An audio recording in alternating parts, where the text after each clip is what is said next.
Welcome back to the Bold Podcast. I'm Todd Birch, your guide on this exciting journey of personal growth and leadership, where my guests and I will share personal stories from our transformational journeys of how small changes can lead to massive results. You'll discover tips on overcoming obstacles, setting and achieving goals, building lasting habits, living a happy, healthy, and positive life, and so much more. If you're ready to cultivate a growth mindset and become the best version of yourself, then let's ignite your growth today. On today's episode, I'm thrilled to introduce Tracy Jepson, a powerhouse in small business consulting and strategic growth. With over 20 years of experience, Tracy is an expert in finance and a passionate advocate for transforming businesses into profit-driven ventures. As a CEO of Kantex Financial and a certified Profit First Master, she helps entrepreneurs gain financial clarity and success. Tracy's personal journey of growth, including embracing sobriety, has shaped her into a resilient, goal-oriented leader, making her a truly inspirational guest.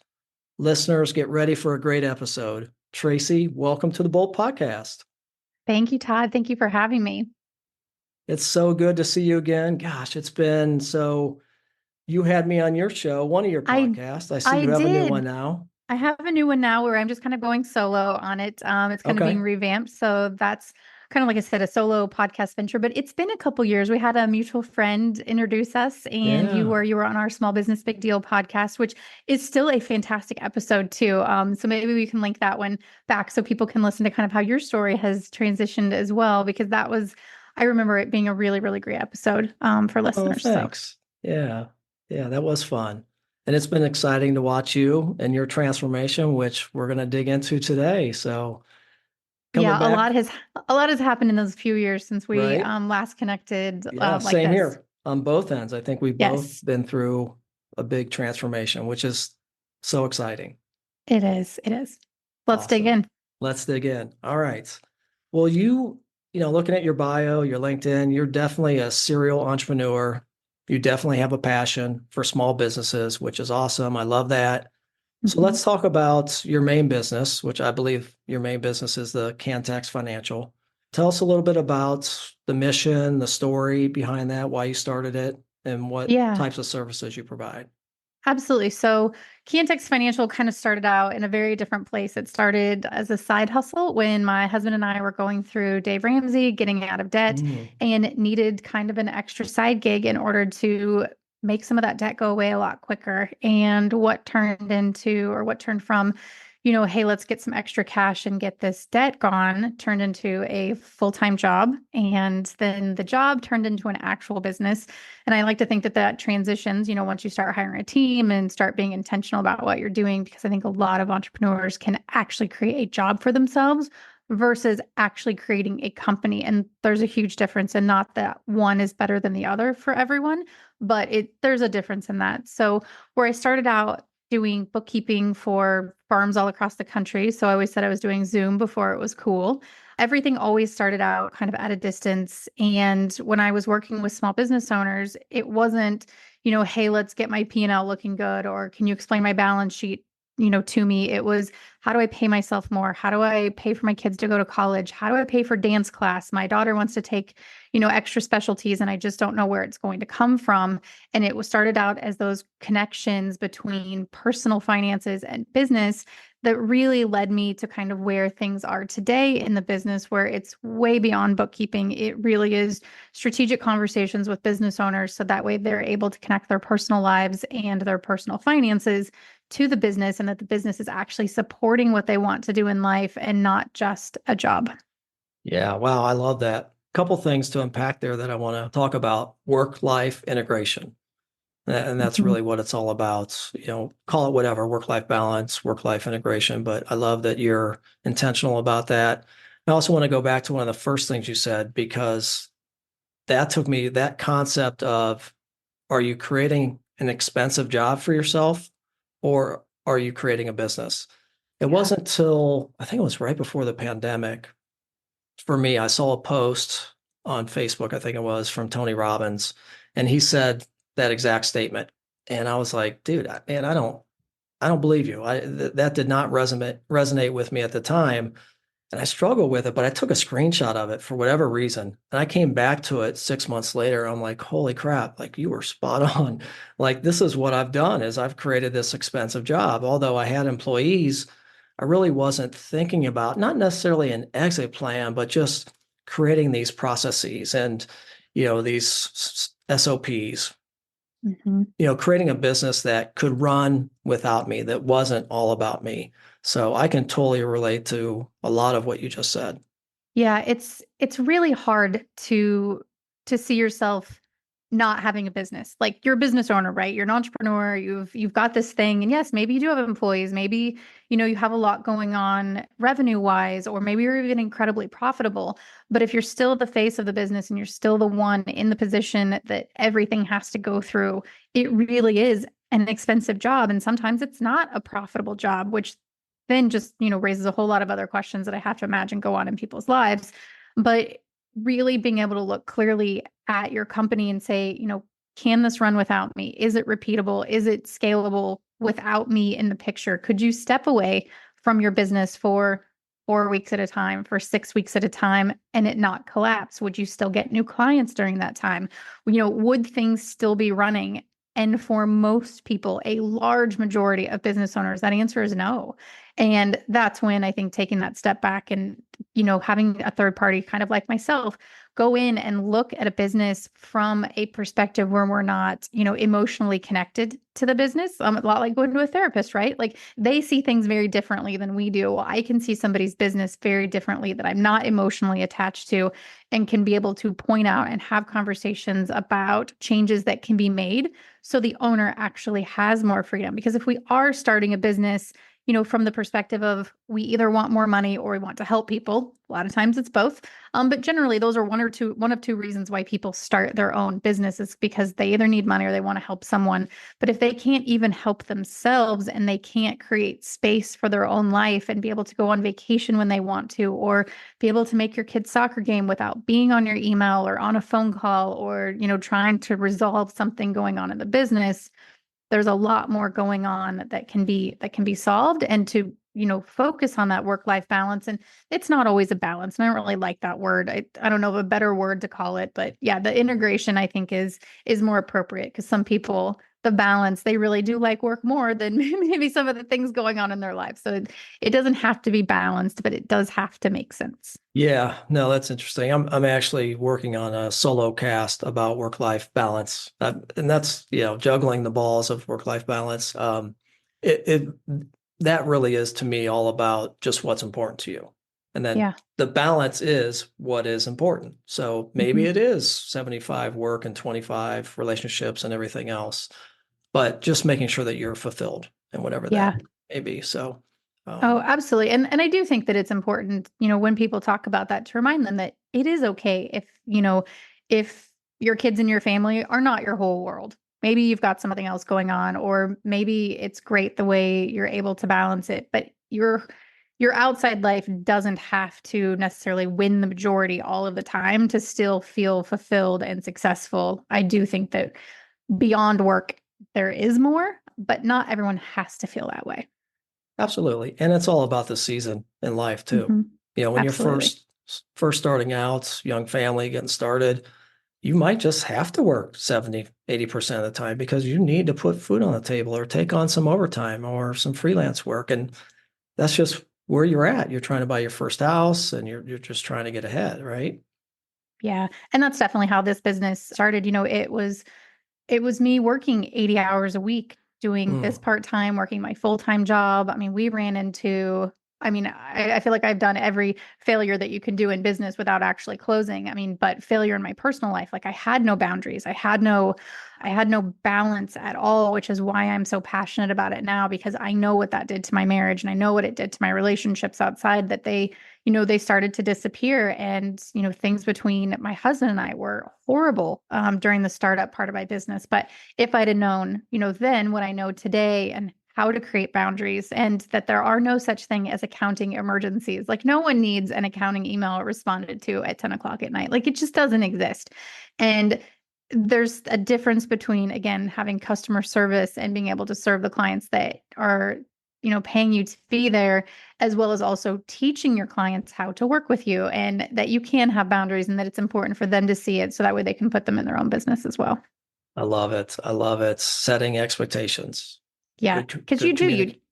you teach your clients how to work with you just as Yeah. much as you teach your team how to work with clients and you learn how to work with clients, but you're creating those boundaries not only again for yourself, but to show them that they can also have them. So it's a teaching moment on all sides of it. Yeah. Coaching moment. And you just did a podcast about it. Yeah, So, okay. I absolutely. listened to that one before we got on. So It's a good big segue. deal. Yeah, It boundaries is. are important. It is. Yeah. And I like that, coaching moment. So Yeah, awesome. absolutely. You have another business too. This diving. I say I have two other businesses. Okay, Yes. so let's, we don't have to go into detail on all of them, but Yeah. the diving one, I was kind of curious. So I kind of knew that you were a profit first master, hmm um, Yes. and, in the financial space and business coaching and stuff. But yeah, I was a little surprised by that one. So what is that about? Yeah, I like to say that I an accountant with a side gig as a mermaid. So I think Oh, okay. being an entrepreneur, like a serial entrepreneur, is definitely something that is, in my soul, and I love creating. But I think I create things that I see are a need. And when I see them as a need for myself, I have to imagine I'm not the only person who has that need.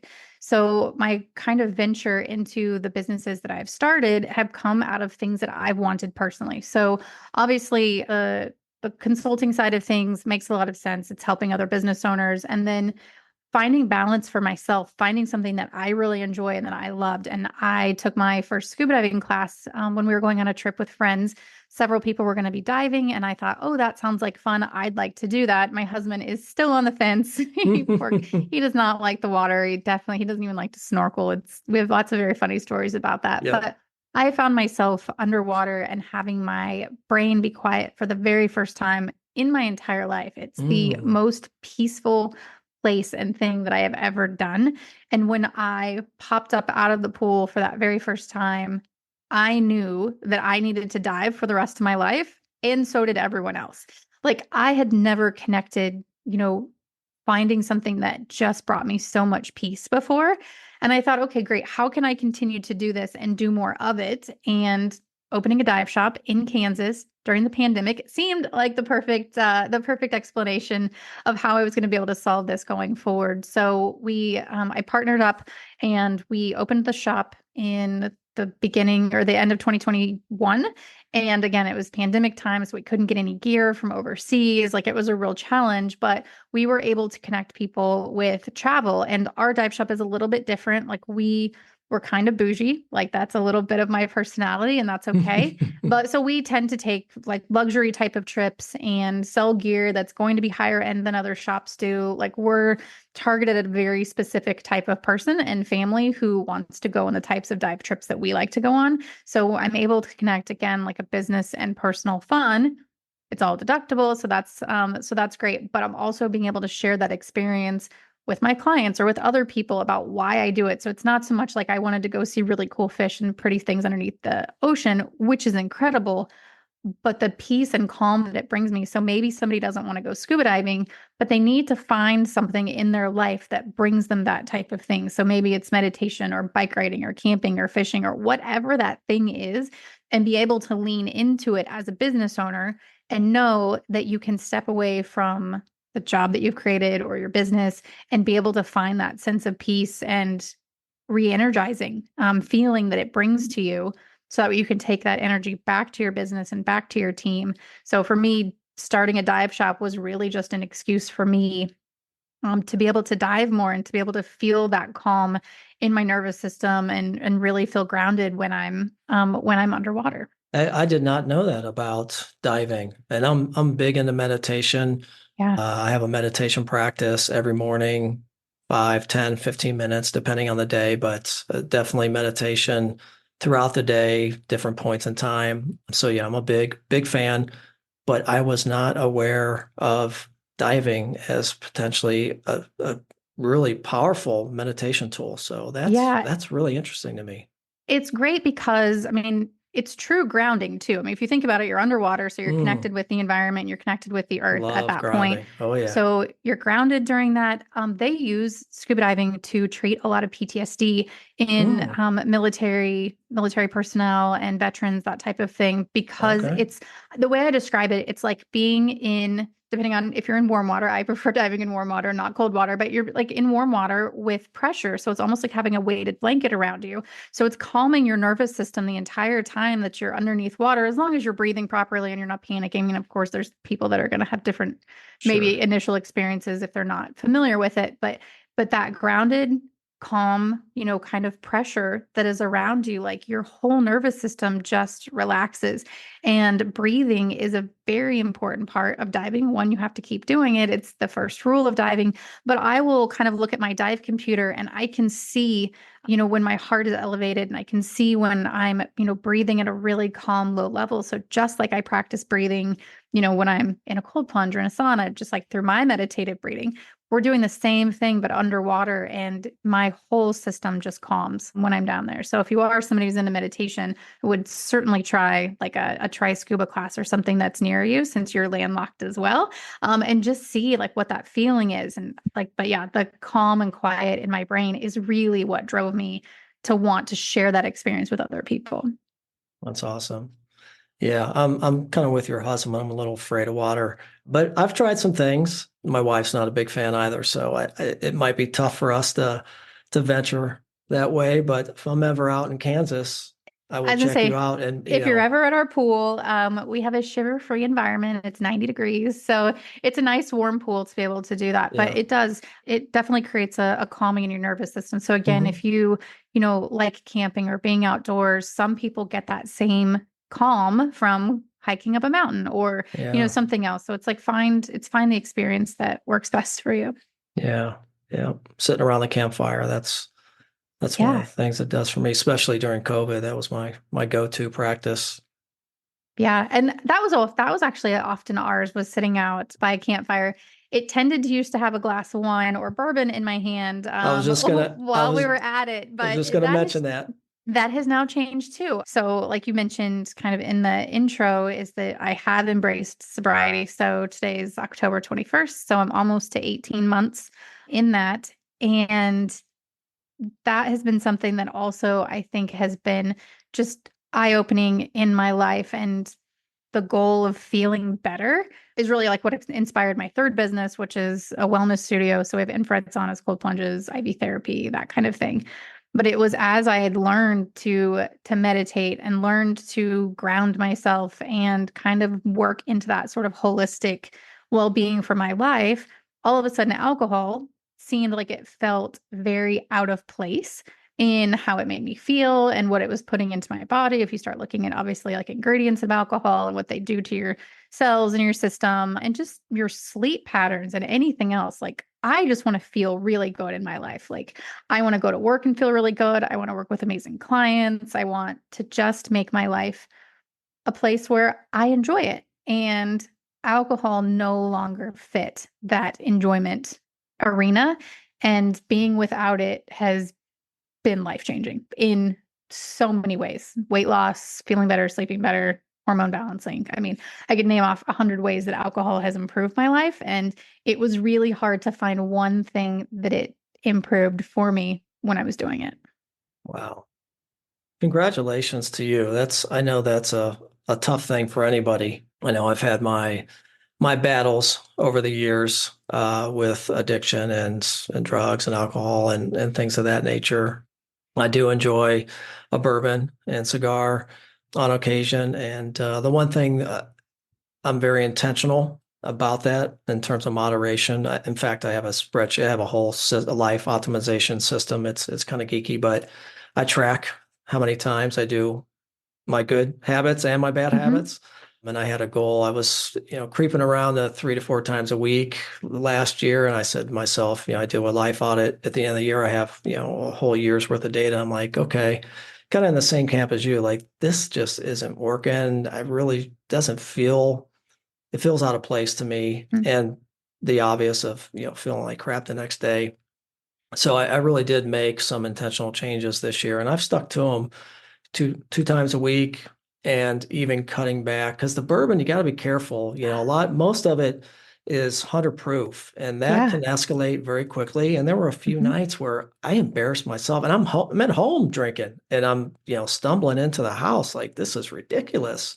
Hmm. But it wasn't intentional, just sitting around the fire, having a good time. And, next thing you know, yeah, you're hurting, and Yeah. I'm not driving or anything. I'm responsible in that sense, but nonetheless, I had to make some shifts and it's ironic, just I see some parallels in a lot of ways, personal growth. I'm definitely huge into holistic mind, body, soul. Past 4 years during COVID, I've kind of started my journey and Mhm. it started with this program called Positive Intelligence, which was all about kind of I've building. done that.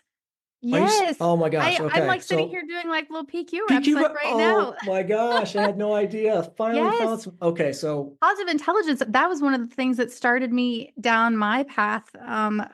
A friend of mine, he's a doctor. He's actually is a kind of a partner in the other business that we have, but he knew I was really stressed out and that things had been going really poorly. He was going through a terrible divorce at the time, and sent me this thing, and he's like, I want you to listen to this, and I want you to join it and go through it. And I was like, oh, this sounds stupid. And I honestly didn't like the guy's voice. And like the whole thing just like was really off-putting. He's like, just stick to it and try it.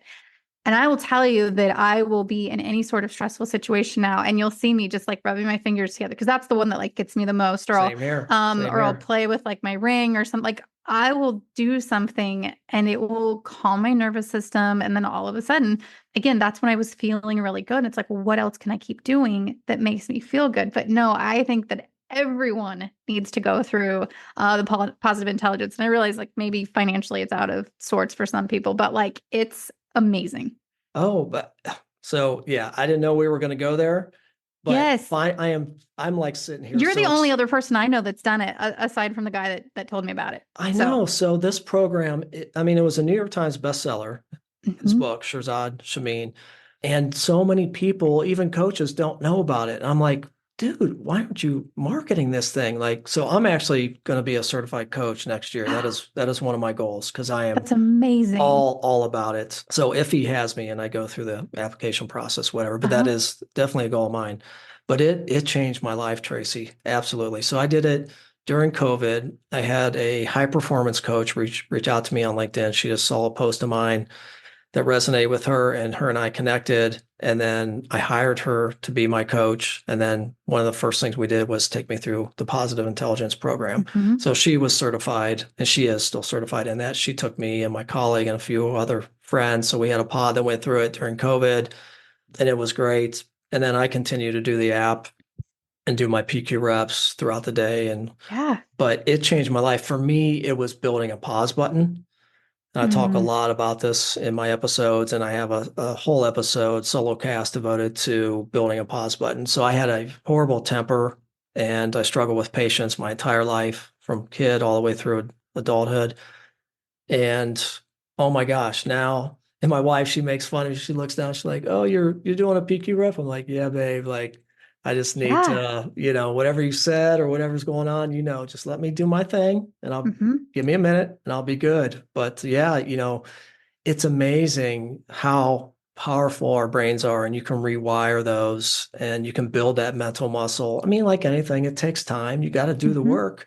But oh my gosh, life changing. Like I can't imagine my life without going through that program, Tracy, Yeah. honestly. Like I will be on a mountain and I will praise Shirzad Shamin and his book and his program, Positive Intelligence, to the day I Yeah. die. It changed my life, No, bar none. it's absolutely one of the greatest things ever because again, I have a very quick temper.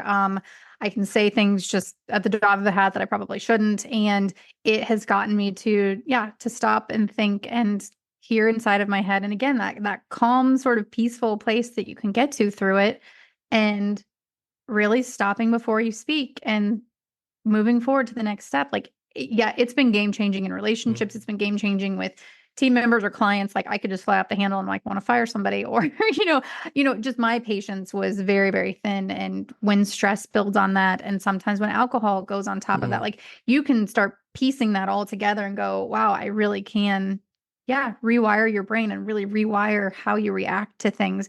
And that changes who you are. It changes who you want to be around. It changes the environments that you put yourself in. Like it's just life changing. And so, yes, I would encourage anyone listening to this who's ever considered it or not heard of it to read it and then to go through that program. It's amazing.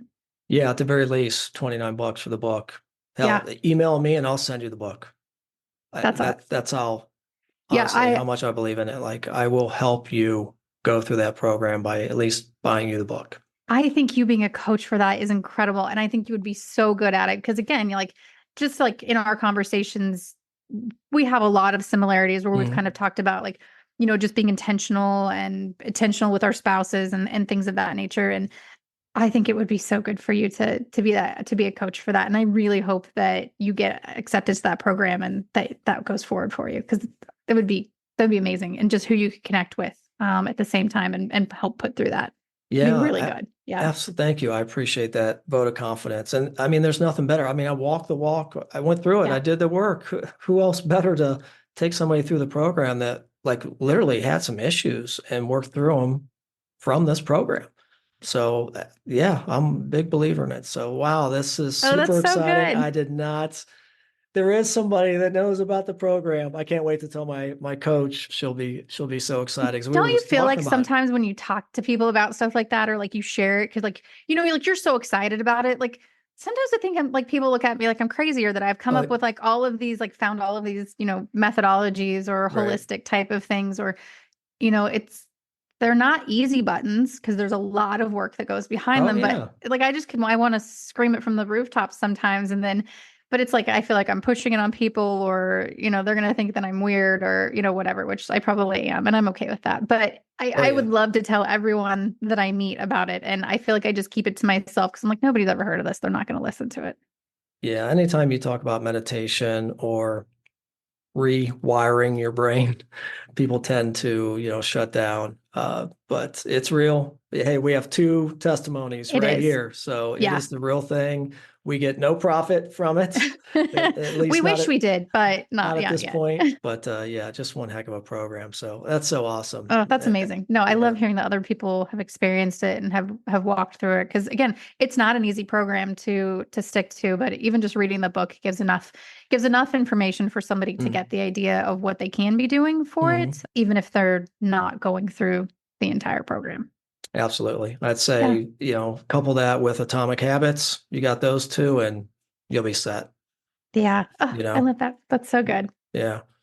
So let's go back to you choosing sobriety for a moment. Was there a moment? Was there something? Did you have a real bad evening? Was there a moment where you're just like, oh man, I'm done. I'm out of here. Or, what was your No, process? Was this kind of a weaning off? for me, it started out as kind of a weaning off. I had been overstressed and I'm over 40 as a female and of course like hormones and body change and all kinds of things as we age. I was really just unhappy with how I felt. I wasn't sleeping. I was overweight and just not enjoying how I felt. And again, if we go back to I always want to feel good and live a life that I feel good about myself, that does include my health and my appearance. And so I said, well, I'm going to just quit drinking for like 30 days and see what happens. I'd read a lot online and it said, you can lose weight by stopping drinking. So I thought, okay, great, let's do that. And so 30 days turned into 90 days because weight was starting to come off. I was starting to sleep better. I was feeling better. It was around the time of my birthday. And so I thought, well, I'll just not drink until my birthday and then we'll go out and we'll have champagne like always and it will be so much fun. Well, I got to my birthday and I thought, man, why would I ruin these last like 3 months? Like, I feel incredible. I should probably just keep going because weight was still falling off. Like, I was like, this is really good. And 6 months later, half a year into this, I was like, wow. I told people at that point, I was like, well, I'll restart someday. And I just don't know when it's going to be. But for right now, I feel amazing and we're just going to keep going. I had really started to kind of dive into finding really great non alcoholic options and diving into a whole world that I did not know existed in the, kind of in a space of cocktails and different things. Hmm. So I liked experimenting. So that was fun. I had an alternative when we'd go to football games. I would drink like Corona Zeros, which are by far the best non-alcoholic beer on the market. You would not know the difference. I In haven't fact, I seen could that. probably put one of the regular and one of the And NA you in wouldn't front even of know. you. You would know the That's difference. all in your So mind. there was a lot of options that I had that I could still feel like I was partaking in the fun without mixing in alcohol into it. And when I got to about 8 months, I had lost a little over 50 pounds. And I knew 50? it that, yeah, well, I've actually lost more. So that's kind of exciting. But I'd lost about Oh, 50 pounds in 8 months. my And gosh. I knew at that point that I was never going to drink again. But I told people, because I wasn't quite ready to like admit that out loud, but I knew Right. for me that it was not going to happen. And I thought, well, if I'm this close to a year, like why not get to a year point just to say that you did it? And then, Mm-hmm. who knows, we'll decide from there. But I knew at that point that there was no going back. Like there was no way I was going to reverse my sleep or reverse the weight loss. Because it's not just booze, right? Like it's the charcuterie boards that go along with girls' wine night. It's the snacks at the tailgate that go along with beers. Like it's the compounded calories that are on top. It's not just alcohol. It's the anything could turn into happy hour for my husband and I. We will celebrate anything, right? Like if we've had a bad day at work, great, let's go out to dinner and have a glass of wine or a bourbon. Or if we've had a wonderful day and I signed a new client, great, let's go out and celebrate. Like there could be any reason to go out and drink and eat things that we wouldn't normally do, and that can escalate. So I got past my year mark. I knew I was not going back. But by this time, like my husband was my drinking buddy, right? So he has massively slowed down drinking. At this point, I think now that we're in October, I think it's been at least 6 or 8 months since he drank. My business partner just hit his year of not drinking. It started to escalate to the people around me. They're like, wow, Tracy's lost all this weight. She feels really great. She swears up and down by this thing, which is not drinking. Let's see how it goes. But it's also, it's proximity. If you're around people who aren't doing it, you're probably not going to be doing it. If you're around people who do it all the time, it's going to be really easy to fall into doing it. So now I've lost over 80 pounds because when you feel really good, you're not hungover, you want to get up and go work out and you want to get up and go for a walk on the weekends, or you want to be, active and you don't feel sluggish or hungover, or, you're not planning your day around, oh, we're going to go to this party, or, oh, we're going to go meet friends for drinks for lunch and something else. Like you just start doing other things. But the beginning of sobriety was really, really hard. Got a lot of judgment from people who are not necessarily friends any longer of mine. Mm. Really realized, kind of who's in it to want to hang out and have fun versus who actually cares about you for you. And having something else to do. I mean, because that's what we would plan our lives around. Like it was a lot of like football or sports watching, and drinking always came with it. And there was a point where I was like, I don't even know like what else I enjoy doing. I don't know what else I like, because we might have been going to a concert, but there was probably drinking involved. Like there was just so many things that seemed to be connected to it. And I would never have called myself, you know, addicted or an alcoholic or anything. But man, we were sure living a life that it was intertwined with about everything that we did. And now it has nothing to do with what I do on a daily basis. And I can be around people who are drinking, and I no longer, I don't feel weird about saying, oh, hey, I don't drink. It just is very natural and normal now. But at the beginning, it was definitely, you had to be intentional about it, because it was very easy to go, oh, well, I'll just start back up tomorrow, or, whatever. Going to conferences. I don't know how many you go to, but how many do you know of that don't have like happy hour events after all of the days breaks, and people feel really pressured into attending those and thinking that they need to, see and be seen. And if you're not drinking at them, you're not going to be included. Like there's a lot of people just that feel a lot of pressure from others to be the one drinking. And I've just let all of that go. And it feels so much better. Wow. I absolutely love this. Wow, I did not expect all this today. Tracy, you started a movement. Like I've, literally, you I'm, started a group movement. That yeah. is so powerful, so inspiring. And I hope to be able to actually start a movement for business owners. Like, so I've started a newsletter. It's called Lifepreneur Lounge, and it's where I talk about balance. And it's where I've really started to talk about sobriety. And I talk about it a lot on LinkedIn, and the messages that I get. I don't necessarily get the comments on the post itself, Hmm. but in my messages, I feel so much pressure to drink. I'm in an industry where it's expected. As part of my sales job, I have to take clients out. Like people are complaining that they can't stop drinking because it's expected at work. We have to change that narrative for people because there is so much stress and anxiety and other things that come along with that, that I want to make not drinking normalized in business and in doing business with other people. And I'm just hoping that being open and talking about it is something that will continue to pick up again, just with other professionals, and being that it's okay to not drink or to not have a conference based around wine dinners or whatever. Yeah, I love that. Well, I mean, no harm can come out of that, right? Only No. positive things can happen. Mhm. So it's interesting. I never really thought about the pressure, but yeah, it's absolutely there. And I'm sure there's tons of people. I feel like I'm hearing more and more people who started and did dry January and are Yeah. continuing on. And it's interesting. I feel like I'm on my way there, Hmm. which I thought I would never say. Like I said, I have a very addictive personality. I've struggled with it for years. COVID, there wasn't nothing to do. So sitting around the fire, I mean, I went through so Yeah. many bottles of bourbon. And ironically, that's when I started my big transformation. That's when I met my high performance coach and went through positive intelligence. And actually, you'll appreciate this. I don't, maybe you have it. So I have the Aura ring. So that's my wedding ring, but it tracks a lot of things. I wanted to track my sleep, Hmm. and I can see it every single time I drink. All my Yeah. metrics, What all my, happens to your HRV at when you drink at night? yeah, Plummets. yeah, Yeah, so it's I have my crazy. Garmin. This is what it's Okay. actually my Dive computer also, but it tracks all my same things that your ring tracks. It's the Hmm. HRV, it's your sleep, it's Yep. everything. Like again, if it matters, you measure it, right? Right. And mine was the same way. My HRV would just, and my HRV is terrible anyhow. Like I still can't figure out how to get it up. It mine's always low, but it was so much worse when I was high stressed or drinking or anything else, and it's drastically different now.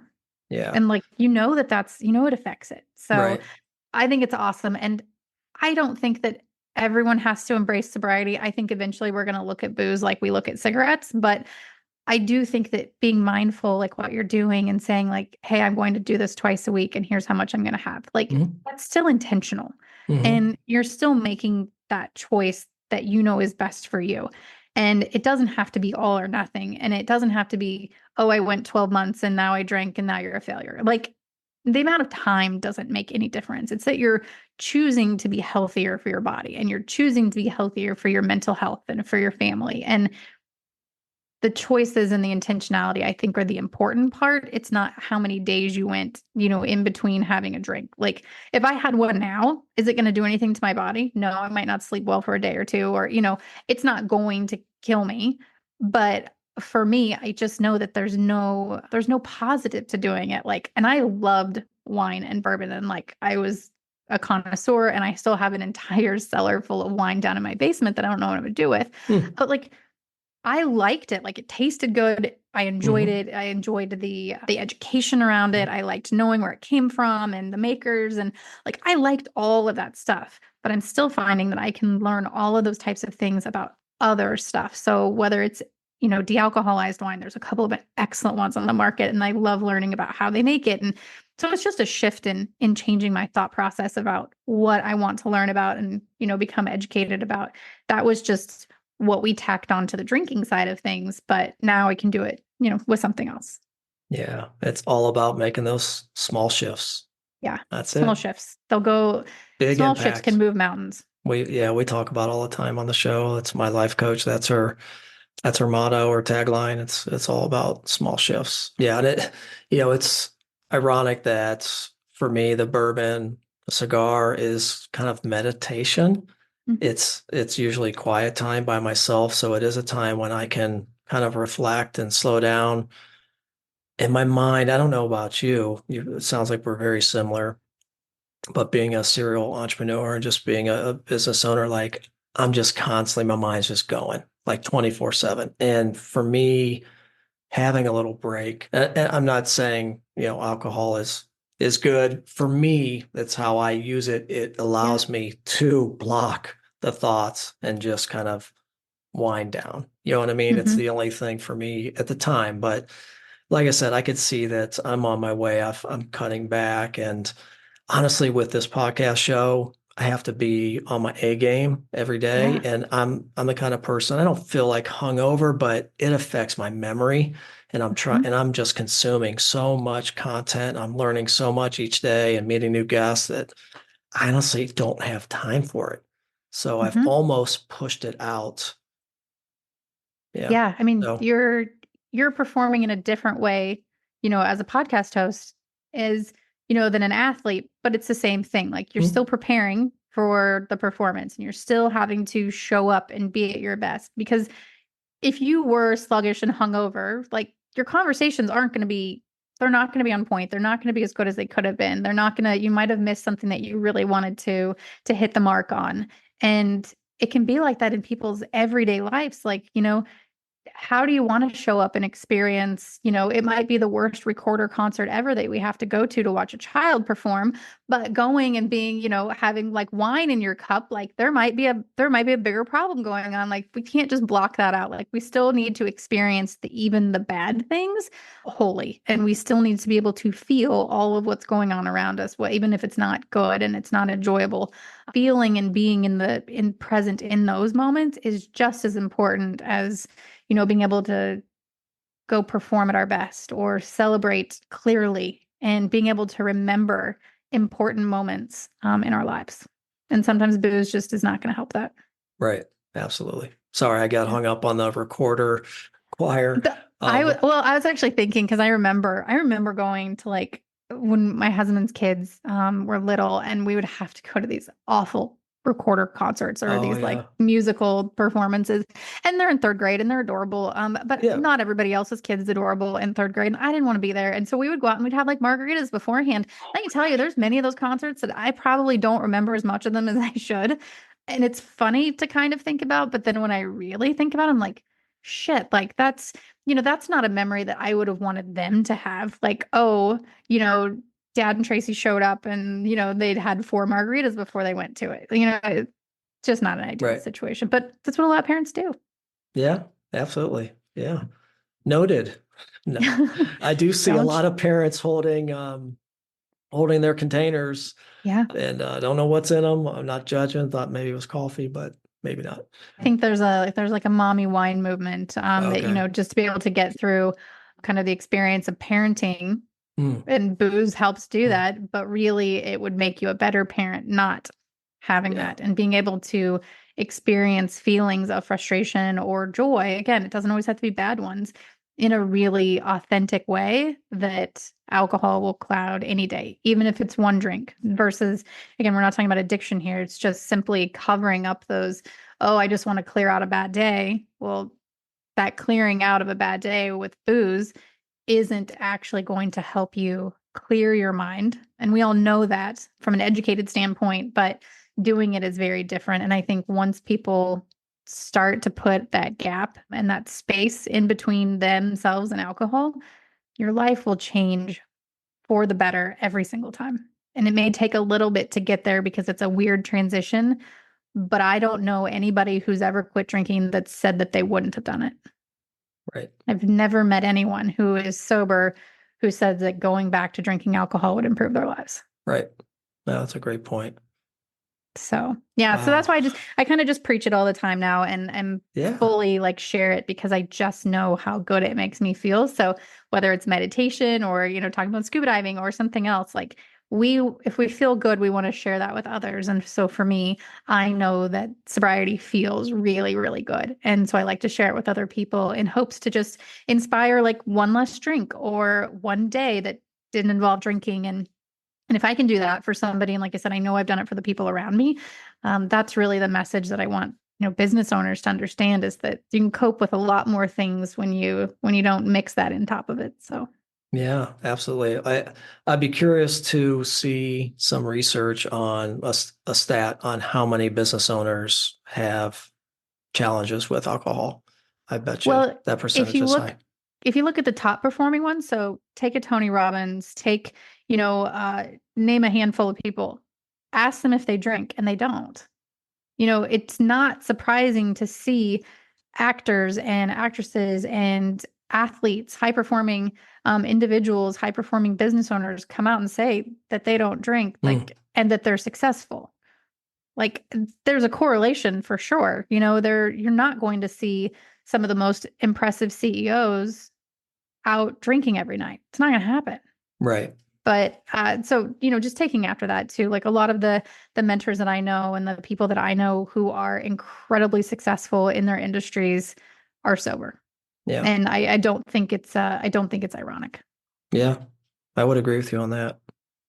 So no, it's just definitely, I feel like I found out about it late. Like I was late to the party, but yet at the same time, it's got to be, it's becoming a trend. Like sobriety is becoming trendy. And I will just stand by it that we will look at alcohol like we look at cigarettes. And I would say within the next 10 years, Yeah. maybe even sooner, but it will become a thing where people will start looking at it going like, what were we thinking? Mm-hmm. Yeah, I agree with you there. It's never too late. I No, mean, it's never too late. every day is a new day. So Yes. you can't look back, just look forward.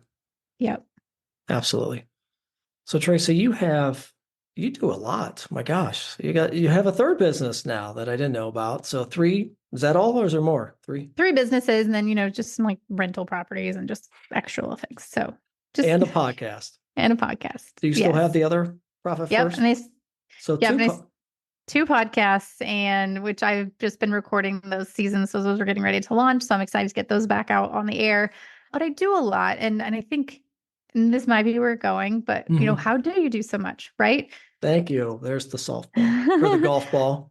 I The just golf ball. Yeah, I was teed actually you just up. got back from a women's golf tournament in California last week, and it was incredible. All that post, no drinking. Was that the No first drink. class?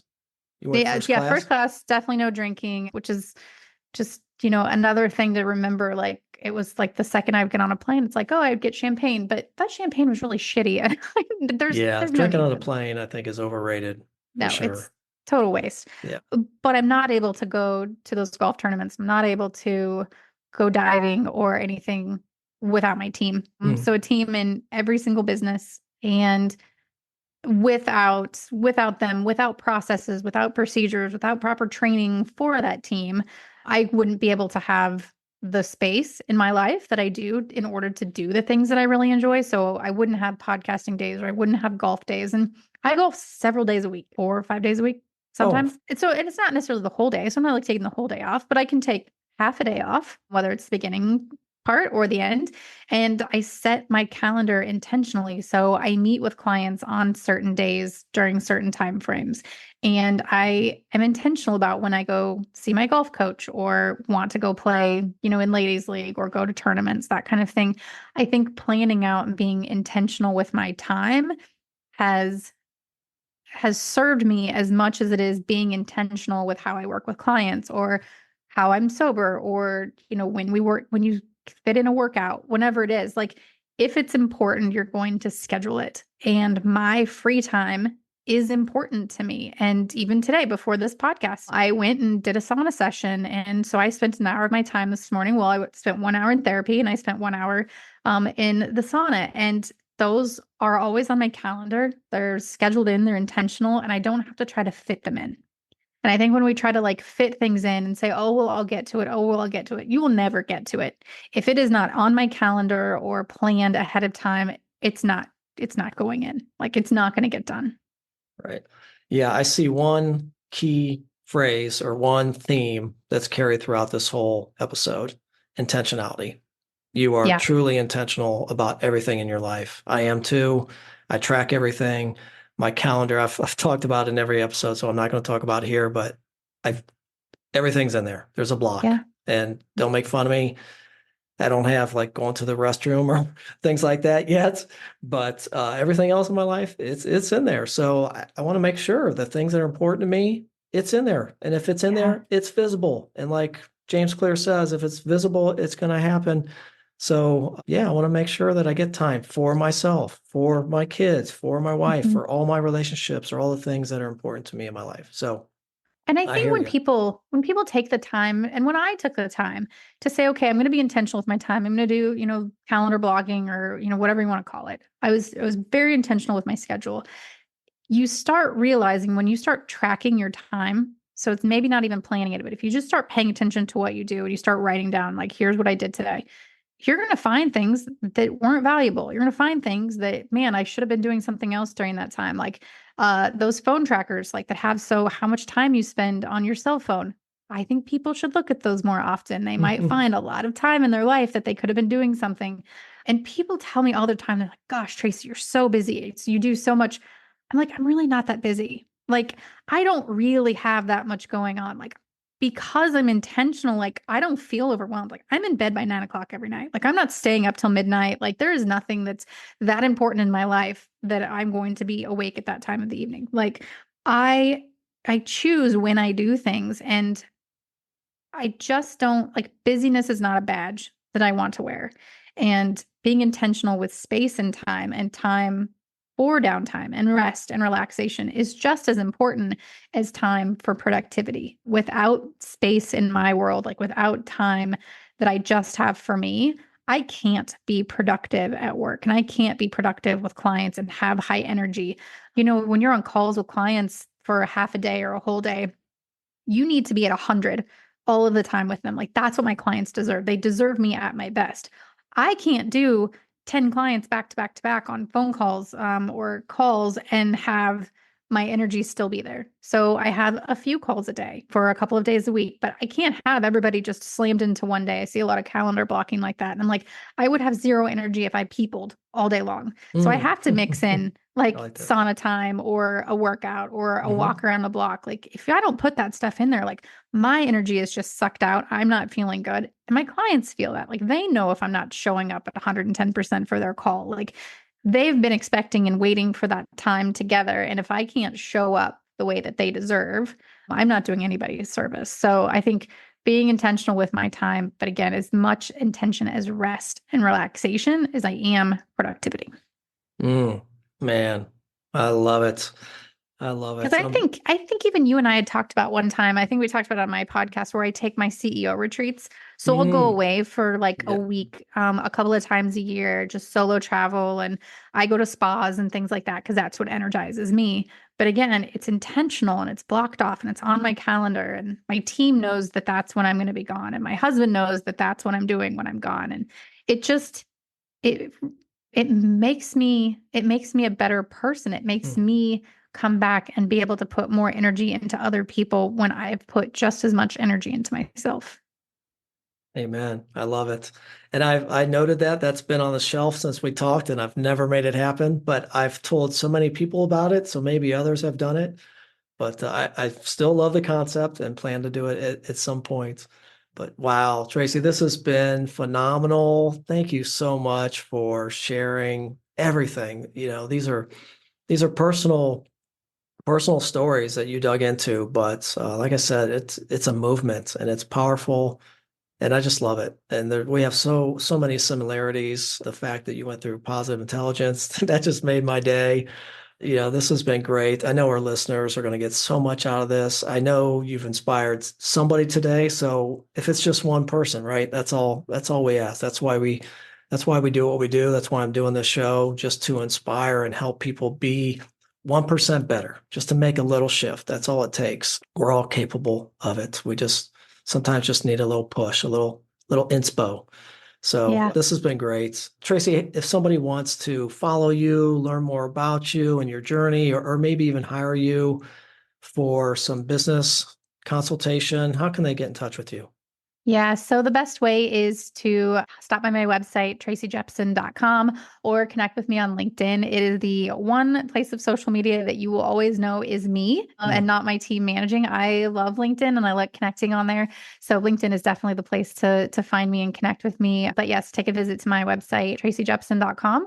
And you can find all of my podcasts on there, and the Lifepreneur Lounge newsletter is there as well. We have a couple of thousand subscribers to that newsletter. So I do think that the movement is growing. It grew significantly when I threw in sobriety as a talking point, and it's Mm. not all about that, but there's a lot in there of steps that people can take, and that has boomed since I made that sort of shift in that communication. So I would love to see people there. Awesome. Interesting you called it lounge. Yeah, I know it's play on words, right? It's a dry Yeah, lounge. dry lounge. But it's a That's cool. fun one because it's Yeah, it's where no, business owners are going and hanging out, yeah, and I I think it's think smart. it's that balance. It's that place where they're going to get business advice and tips, as well as tips about being sober and how it benefits their life. So again, it's a good balance inside of there as well. Awesome. Speaking of balance, gosh, I wanted to ask about the flamingo. When are we going Oh, to see the flamingo? so the flamingo's coming. I'm waiting for the website to get its final touches on the Okay. rebrand. But yeah, it was a really funny story that every picture that I would take, I looked like I was standing on one leg. And I have a whole like series of these photos What? that every time I would have my photo taken, it was one leg. And so a That's friend so and I funny. like would joke about it, about how it looked like a flamingo. And I started talking about how they have such grace and that balance is really important. And so I thought, you know what? How fun is this? I'm going to bring it into kind of the personal side of my branding. So there's a business logo, but it's going to be on all of the kind of fun, the balance side of things, Mhm. where it's a little less expected from a consultancy and a little bit just more of my fun personality. So you'll see more of the flamingo coming soon. But it really did. It started out as a hilarious joke, and now I see flamingos everywhere. So it's on the brain, and they're all over the place. Oh So my it's gosh. super fun, but had a lot of fun with the designers on getting that one right. So it was Yeah, good. that's cool. That's always fun to go through. Well, I shouldn't say it's always fun, depending. I know I've been through a lot of rebrands, but yeah, we're a marketing company too. But doing Yeah. my brand was fun, and I got to see some of the inspiration for the rebrand for you for the flamingo. So it looks cool. I'm excited for it. I think it's just unexpected, right? It's Mhm. unexpected in business where everything sometimes is so serious, especially around numbers and accounting. And while all of that is important, again, it is all about having balance in life. And I think Mhm. flamingos do it best. Absolutely. But it's classy, it's professional, and it's got some Yeah, style to it, which it does. And the that's person you. who told me years ago that I wasn't allowed to have red in my brand, yeah, shouldn't have listened to that. I was like, that's like my favorite color. So Oh, it's Target? back. And What about Target? Peloton, I mean, there's a lot of red Yeah. brands that are Yeah. doing it Red pretty well. definitely, I mean, it's a powerful color. It has It a is lot of different emotions to it. But so anyhow, great funny. stuff, Tracy. Thank you so much again for just spending time with us today, sharing everything, putting it all out there on the table. I am so happy for you, excited for you, and I can't wait for us to just continue this conversation, stay connected, and share things that we're learning, because I'm all about the sauna. I bought a portable sauna last year for Christmas and I have it in my gym. I love it. I just spent 15 minutes in it the other day. I'm like, oh my gosh, it's just meditation. It's anyhow, I want to go down another Yeah. topic, but for another day, perhaps we have a podcast too. But this was great. I really appreciate it. I hope you have a great rest of your day, and we'll talk soon. Thanks, Todd. Thanks for the time. Thank you so much for listening to this episode. You are on your way to growth, transformation, and joy. If you find this episode helpful, please like and share with your friends, and by all means, please leave us a review. You can also view the show notes and subscribe to the Bullet newsletter at toddbirch.com. Remember, real change takes time. Start small and watch that growth take shape.